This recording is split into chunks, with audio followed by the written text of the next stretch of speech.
I had always believed in love, the kind that fills you with a warmth so comforting it makes you feel invincible. When I first met him, it felt like the universe had finally aligned. We were inseparable, a perfect match, or so I thought. He was everything I had ever wanted, a man who listened, who understood me, and who made me feel like the most important person in the world.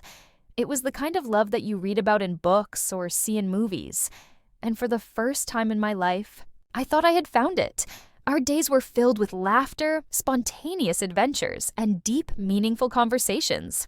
We spoke about the future, about dreams, about growing old together.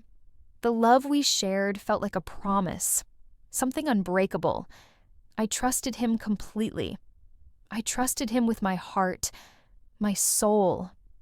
I had no reason to believe that anything could ever tear us apart.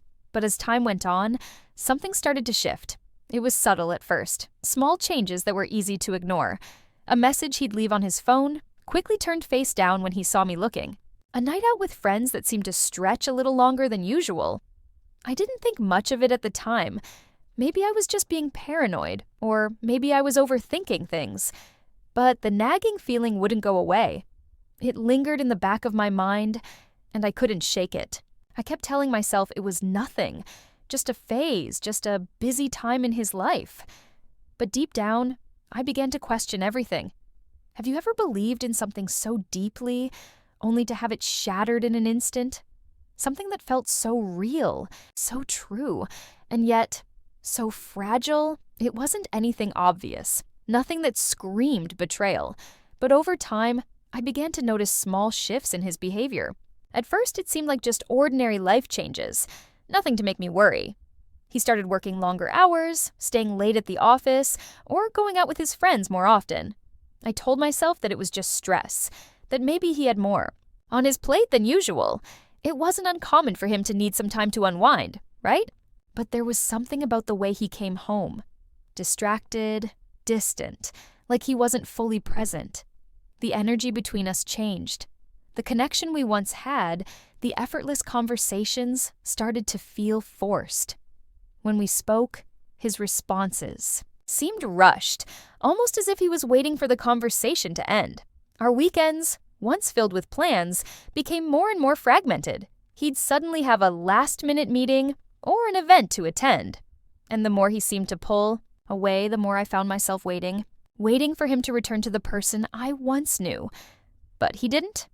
Then there were the messages. I couldn't help but notice that he was guarding his phone more than usual. He'd leave it face down on the table when we ate together, or quickly slide it out of view when I walked into the room. At first, I told myself that it was just his need for privacy. After all, everyone deserves their space, right? But deep down, a knot started to form in my stomach every time I saw that phone slipping away from my line of sight. It wasn't just the phone or the late hours. It was the way he started to change the little things. Routine conversations that used to last for hours were cut short. His attention seemed to drift elsewhere, as though he wasn't really there when we were together. There was a coldness that replaced the warmth I once felt when we were close. And with each passing day, the doubt began to grow. How do you know when something feels off, but you can't quite put your finger on it? It's like trying to catch a fleeting shadow. Something there, but just out of reach. I wasn't sure if I was imagining things or if I was just being insecure. But I couldn't ignore the feeling. Something was different, and it wasn't just in my head. I tried to push it away. I tried to convince myself that everything was fine, that I was just overthinking it. But the more I tried to ignore the feeling, the stronger it became. Was I simply being paranoid, or was something really happening? I didn't know. I didn't want to know. And yet, the doubt lingered, gnawing at me, whispering that maybe my heart was lying to me. It happened on a Saturday afternoon, when I least expected it. I had come home early from running errands, and as I walked through the door, I saw his phone on the kitchen counter, face up. He was in the shower, and I knew I shouldn't. Really, I knew I shouldn't. But something inside me urged me to look. Maybe I was hoping I'd find nothing at all, just a silly suspicion that had been building for too long. I picked up the phone, my heart pounding in my chest, and unlocked it. The screen lit up, and I instantly saw a message from someone named Laura. At first, I didn't think much of it, maybe a friend or a colleague. But as I read the message, my heart dropped. The words were casual at first, but then it quickly became clear that there was something far more intimate between them than I had ever imagined. "I can't wait to see you tonight," the message read. Another read, "I've missed you. Can't wait for our secret rendezvous." I couldn't breathe. My hands began to shake as I scrolled, each message a dagger that dug deeper into the pit of my stomach. I heard the shower turn off, and in that moment, everything seemed to freeze. The world felt as though it had stopped spinning. It wasn't just the messages. It was the fact that I had been blind to everything, to the signs that were right in front of me. All the doubts I'd tried to bury now rushed forward like a tidal wave. I didn't know what to do, how to breathe, how to face him. Have you ever felt like the ground was pulled out from under you and the world seemed to stop? That was the feeling. Dizzying, suffocating. A world that once felt so solid, so predictable, now felt like it was falling apart in my hands. I was frozen, caught between disbelief and anger. How could he do this? How could I not have seen it? I heard him step out of the bathroom, and my heart nearly stopped. His voice called out to me, "Hey babe, what's up?" But I couldn't speak. The words were lodged in my throat. My hands were still clutching his phone, and I didn't know if I wanted to scream, cry, or run. I turned to face him, and there he was, standing there, in a towel, oblivious to the storm that was about to hit. "Who's Laura?" I asked, my voice trembling. His face went pale, and for a split second, he froze. His eyes darted down to the phone in my hands, and the panic was instantaneous. "What are you talking about?" he stammered, his voice too high-pitched, too defensive. "That's just a friend. Nothing to worry about." But I could hear the desperation in his voice. The way he tried to act casual, like he wasn't caught in a lie, only made everything feel worse. I stood there, holding the phone, waiting for him to explain, waiting for him to make it all go away. But the words weren't coming. All I heard was the faintest hint of a lie in his voice, a lie so transparent that it stung. "No, I saw the messages," I said, forcing the words out, each one like a dagger of truth. "I saw everything, so don't lie to me." He swallowed hard, the color draining from his face. "You have to understand," he said, his tone shifting now, trying to manipulate the situation. "It's nothing. She's just a colleague. It's nothing, okay? You've got it all wrong." But it didn't feel wrong. It didn't feel like a misunderstanding. The evidence was right there, glaring in front of me. And no matter how much he tried to explain it away, I couldn't ignore the truth that was staring me in the face. The anger surged within me, mixing with disbelief and confusion. I had known. I had felt something was off, but seeing it was an entirely different experience. It was like a heavy weight in my chest, one I couldn't shake, no matter how hard I tried to convince myself otherwise. "I can't believe this," I whispered, almost to myself. "You're really going to lie to my face?" The disbelief was overpowering, but in the back of my mind, there was this burning question. How could I have missed this? He continued to deny, to explain, to promise that it meant nothing. But the words didn't make sense anymore. The more he spoke, the more distant he felt. How could the man I trusted, the man I loved, stand there and pretend nothing was wrong? In that moment, I realized that some truths could no longer be hidden, and no matter how hard he tried to twist the narrative, the damage had already been done. The air between us was thick with tension, the kind that makes it hard to breathe. I stood there, holding the phone, the damning evidence still glowing in my hands, but it felt like everything else around us was fading away. His attempts to explain, to justify what was happening, seemed like distant noise. My heart was pounding in my chest, and every beat echoed louder than his words. I couldn't believe what I was hearing. "You're really going to stand here and deny it?" I said, my voice quieter now, trembling but firm. I couldn't raise my voice. Not yet. The sting of betrayal had left me speechless at first, and now I was just numb. I wanted to scream, to throw the phone at him, but I stood there frozen in disbelief. I couldn't look at him the same way anymore. "I didn't mean to hurt you," he said, his voice quieter now too, almost pleading. But there was no emotion behind it. No remorse. Just desperation. "It was a mistake, okay? It was nothing. You're overreacting." His eyes shifted, avoiding mine. His hands fidgeted, as though he was trying to find the right words to make everything okay again. But there was no going back. Nothing he said could change what I had seen. I shook my head slowly, almost as if I was trying to convince myself that it wasn't happening. I wanted to believe him. I really did. But how could I?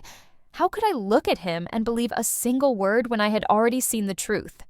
"Nothing?" I echoed, each word a cut. "You think a message like that is nothing? You think you can stand here and tell me it's nothing?"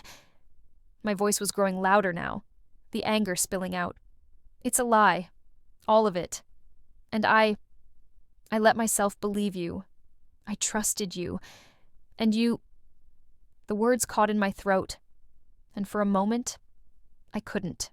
"Continue." His eyes flickered with guilt, but it was quickly replaced by frustration. "I never meant to hurt you. I was just— I don't know. I wasn't happy. I needed something else." He looked away, as if ashamed, but that only made the hurt deeper. I felt a hot rush of anger surge through me, like fire burning in my chest. How could he say that?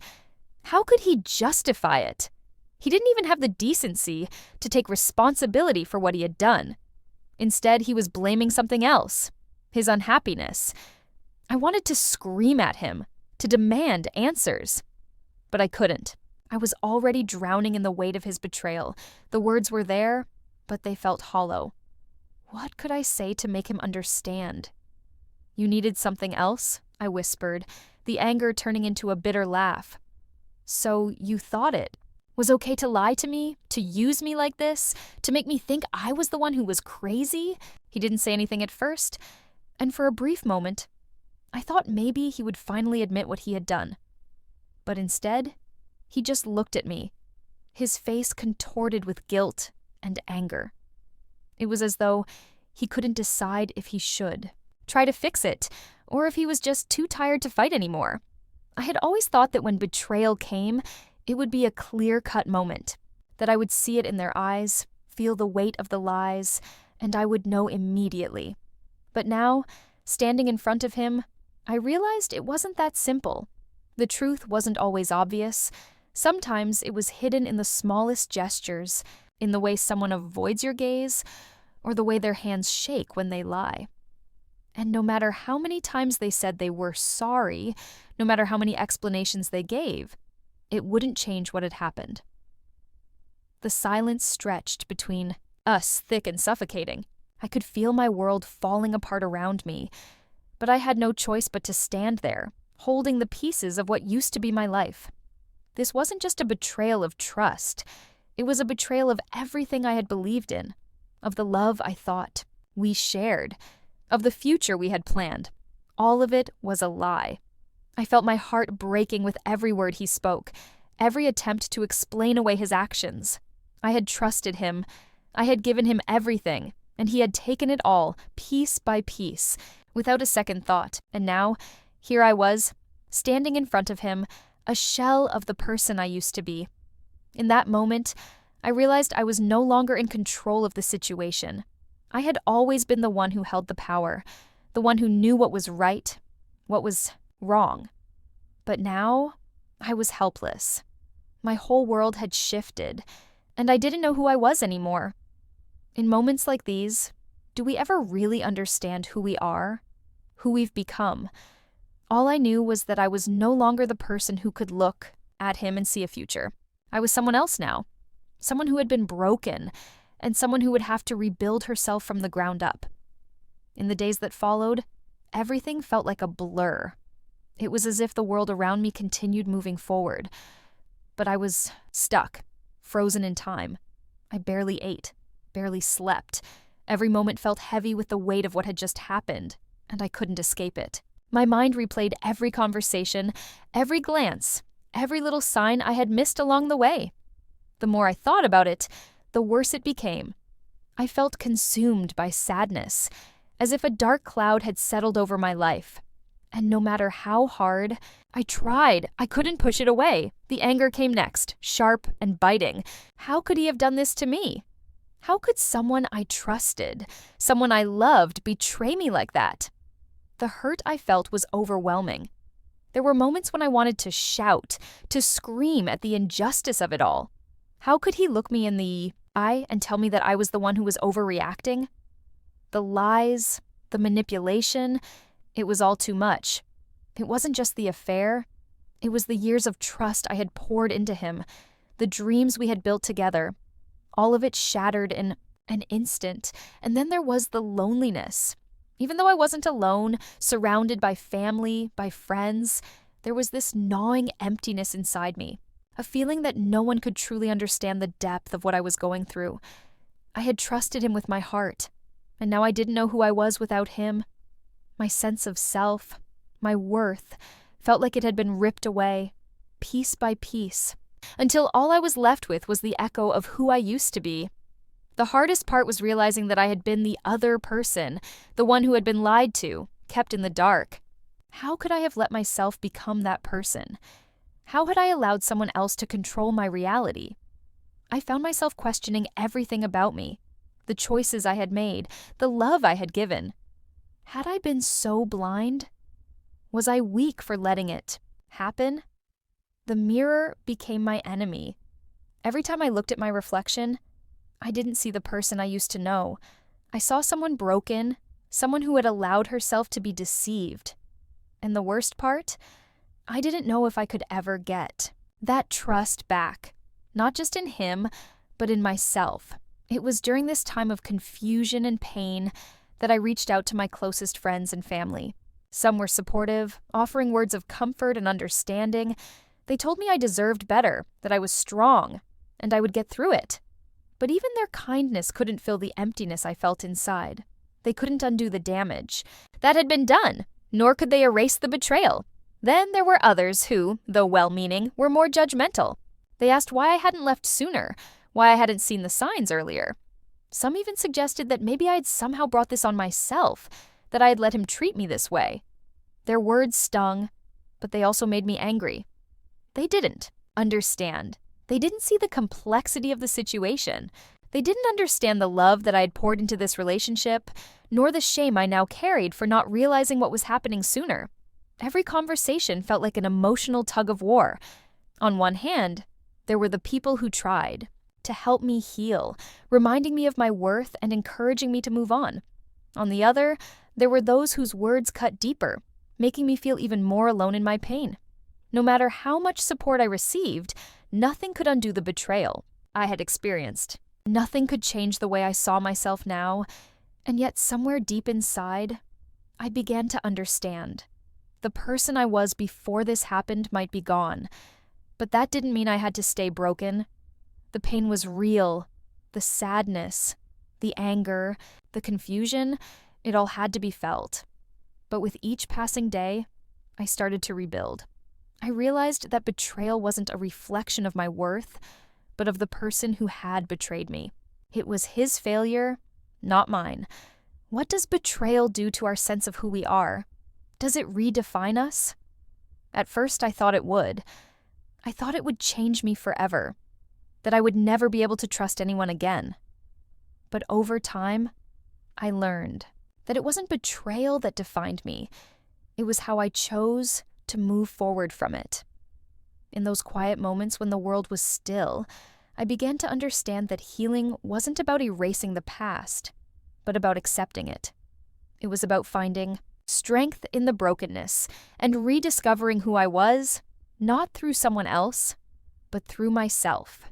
As the days passed, I started to feel a shift within me. It wasn't something dramatic at first, just small moments where I felt a glimmer of strength. I realized that I had been waiting for someone else to fix me, to tell me it was going to be okay. But I was the one who had to heal. It wasn't easy, and it wasn't quick. But slowly, I began to take back control of my life. I started focusing on myself, on the things that made me feel alive again. I took long walks, read books that inspired me, and reconnected with hobbies I had forgotten about. I began to remember who I was before all of this happened. The woman who was passionate, independent, and full of dreams. I had let my relationship define me for so long, and now I had to learn to define myself again, but this time on my own terms. I'll admit, there were days when I wanted to give up, days when the pain seemed too much to bear, and the loneliness felt unbearable. There were moments when I doubted myself, wondering if I would ever feel whole again. But those moments passed. Slowly but surely, I started to rebuild. It wasn't just about forgetting the past. It was about learning from it, about understanding that the person I had been before had been shaped by my experiences. And now I was being shaped by the lessons I had learned. I realized that being betrayed didn't make me weak. It didn't make me less of a person. In fact, it made me stronger. It showed me how much I could endure, how resilient I could be in the face of heartbreak. I was still standing, and that was a victory in itself. Through all the pain, through all the heartbreak, I discovered a strength within myself that I didn't know I had. I learned that I wasn't defined by the mistakes others made, but by how I chose to respond to them. I began to see the value in myself again, in my worth, and in my ability to move forward. Healing wasn't a straight line, and I knew there would be setbacks. But every day, I became more sure of who I was and what I deserved. I deserved respect. I deserved love that was honest and true, and I was the one who had to give that to myself first. What does it mean to forgive? Not for them, but for yourself? Forgiveness, I realized, wasn't about excusing what had been done to me. It wasn't about pretending the hurt didn't matter.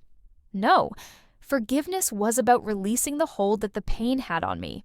It was about setting myself free from the bitterness and the anger that had once consumed me.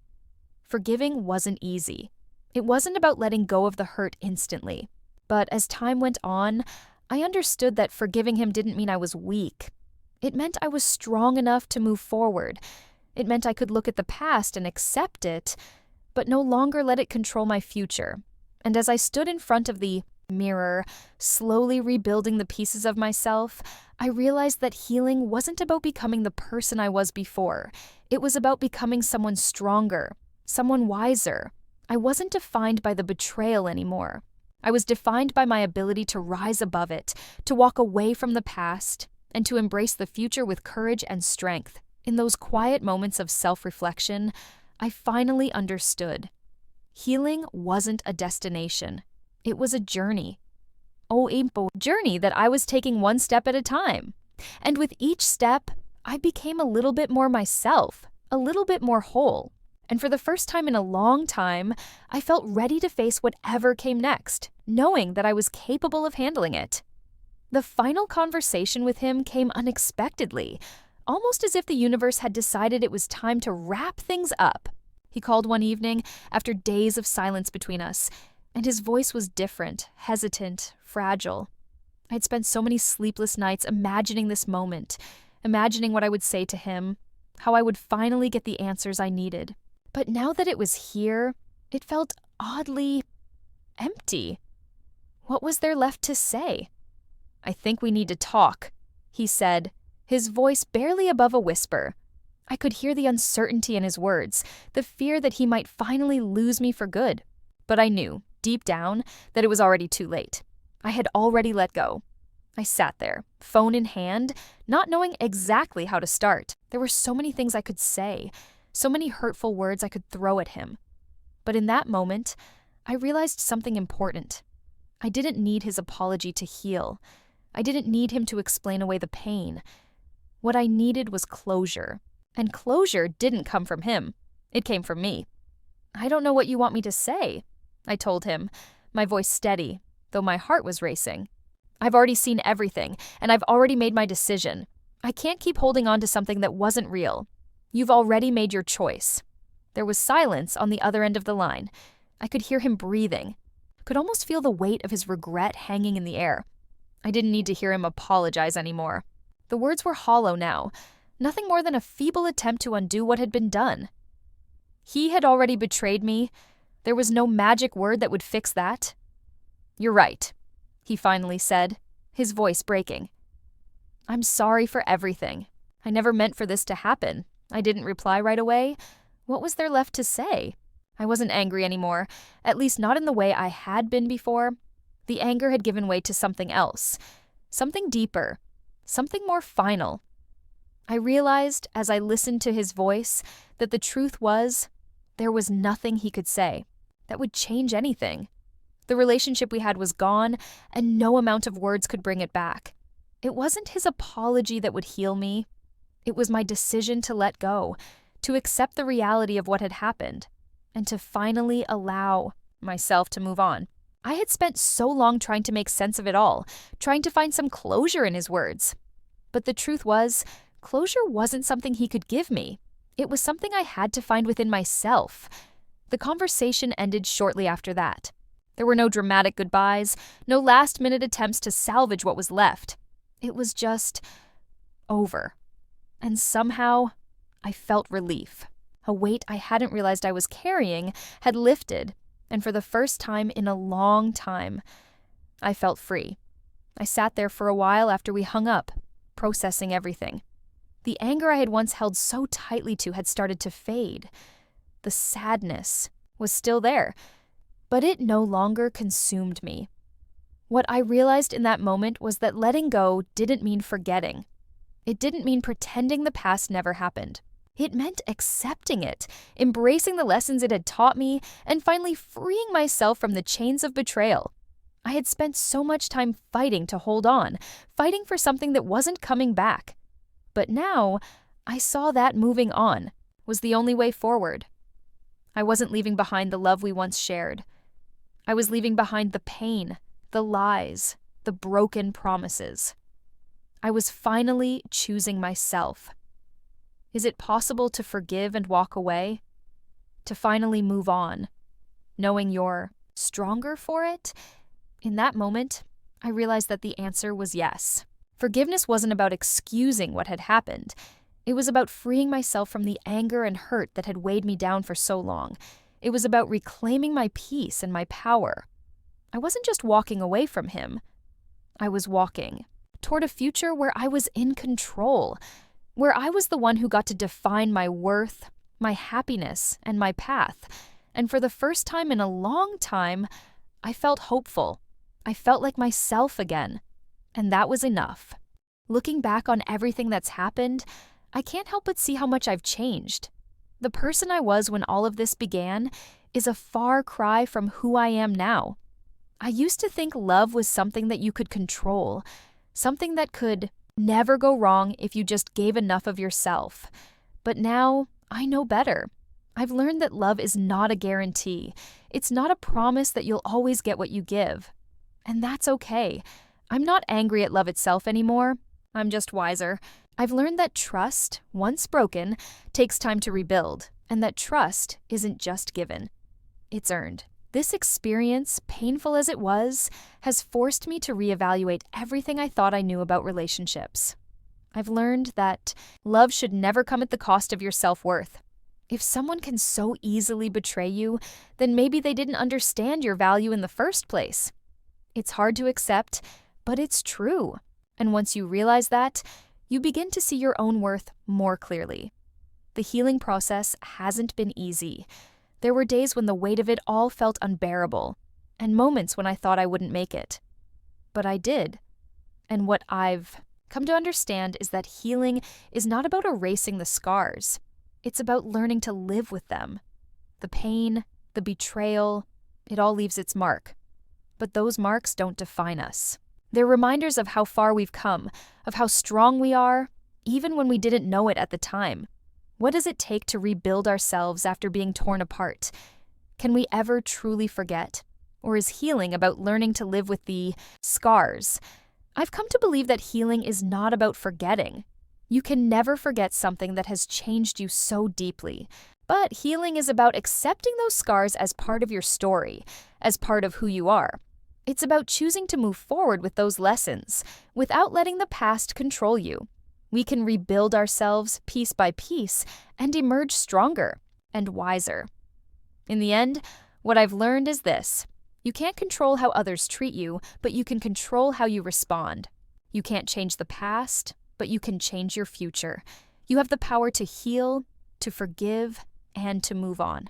And the most important lesson of all, you are worth more than the lies, the betrayals, and the broken promises. When I look at my life now, I don't see the person who was betrayed.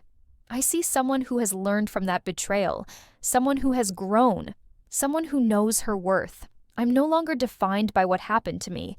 I'm defined by how I picked myself up, how I decided to keep moving forward despite everything.